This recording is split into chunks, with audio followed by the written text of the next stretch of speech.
Você tocou em dois pontos que são interessantes, porque quando a gente fala de roteiro e falamos de storytelling, os caminhos são realmente muito distintos, né? Porque o roteiro ele vem com essa ideia de contar uma história de fato. Claro, a história existe dentro do roteiro, né?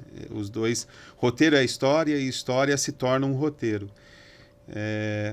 E você tem elementos que são mais técnicos. Você já pensa o roteiro dentro de um princípio audiovisual. Eu sempre falo que quando você compara roteiro com literatura, por exemplo, é claro que existe muita diferença entre os dois, porque a literatura ela foi feita para que o público possa imaginar tudo que ele está lendo, né? Então, por exemplo, eu falo, a literatura, qual que é o público final de um livro? É o leitor, a leitora. E qual que é o público final de um roteiro? Não é o leitor, nem a leitora, porque o leitor e a leitora é a pessoa que vai ao cinema assistir o filme, né? O roteiro ele não foi feito para essas pessoas. O roteiro foi feito para o diretor e para a equipe dele. Sim. Então, ele já vai escrito dentro de uma construção que já é audiovisual. Então, o filme que você assiste ali, ele tem a história contada pelo roteirista, mas a gente não pode esquecer que o diretor, a diretora e a equipe inteira desse sujeito que foi o responsável de contar essa história. Como contar essa história. Sim. Né? Então, é uma mistura, obviamente, de todos esses elementos, esses profissionais. O storytelling, ele tem muito justamente desse sentido de você expressar uma ideia que eu não quero usar uma palavra equivocada aqui, engessar.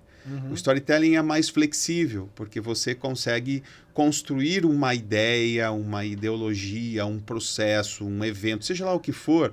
É como você contou, né? Falou sobre a Omo.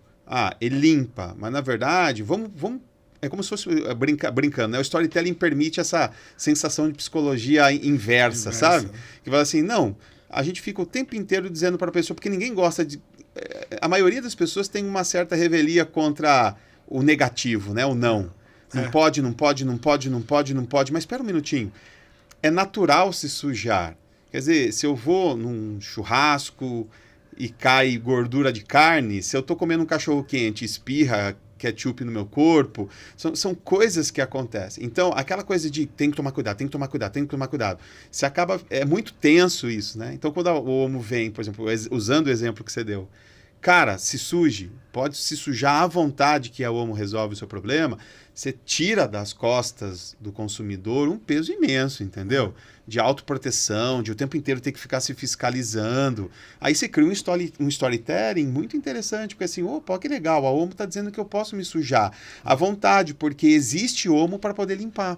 Né? Não, você toca na parte da empatia ali, vamos colocar entre aspas. Porque uma coisa que eu tive no começo, assim, quando eu comecei a fazer roteiro, lá sei lá, 2015, 2014, era uma coisa que eu tinha um problema porque eu focava muito no técnico.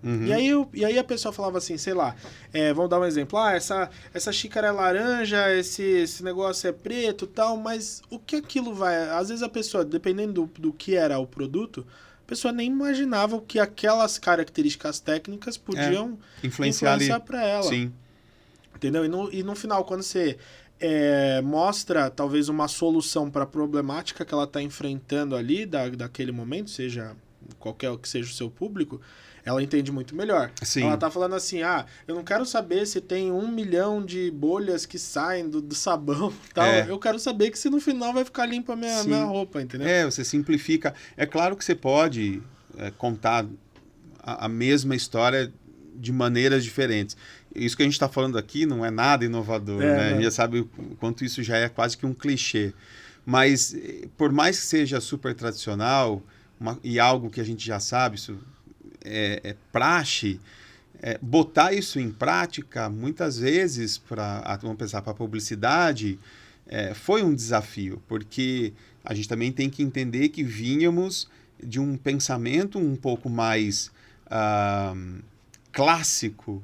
Então, né, tanto que aqui no Brasil, por exemplo, diferente dos Estados Unidos, você não pode fazer campanhas de guerrilha, né, que são aquelas campanhas em que você usa a sua marca, a marca que é o seu concorrente direto, dentro da sua própria publicidade. Esses dias estava vendo, eu acho que é uma campanha já antiga, que eu achei um barato, eu já tinha visto, eu tinha esquecido e relembrei quando eu estava vendo um Reels, e um menininho que, acho que, não sei se você chegou a ver essa, acho que ele saía da escola e ele passava no McDonald's, é uma campanha americana, né, norte-americana, passava no McDonald's, comprava o McDonald's, ia lá comer e chegavam uns moleque grande, batia no menino, pegava todo o lanche dele e ia embora. Isso uma vez, 2 vezes, 3 vezes. Daí é muito legal porque a câmera faz praticamente um close, quase um primeiríssimo plano no rosto do menino, ele chega lá com a sacolinha, você vê que ele tá com pedacinho da sacolinha, assim, né?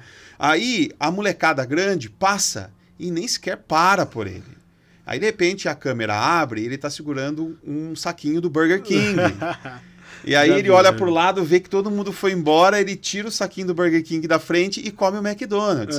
Então, eles têm essa possibilidade. Aqui no Brasil, nós tem esse sentido de publicitário muito tradicionalista, sabe? Então, por exemplo, é difícil você ver, se a gente for buscar campanhas que tentaram fazer algo desse nível, como é o caso da Bombril, por exemplo. Cara, quantas vezes esqueci o nome do ator que fazia que era o super...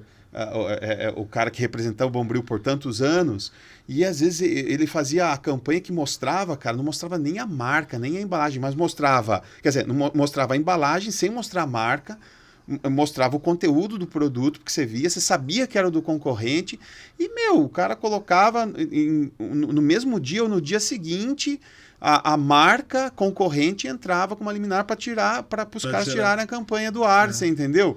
Então, você vê que a gente não tem essa possibilidade aqui de contar essas histórias, né, usando esse tipo de publicidade. Então, a gente tem que partir por um caminho que, de alguma forma, possa flexibilizar. O storytelling tenta nos mostrar caminhos de como contar isso, né? É gostoso por esse sentido, porque a gente pode, de alguma forma, achar meios de contar exatamente a mesma história, só que por um viés diferenciado, né?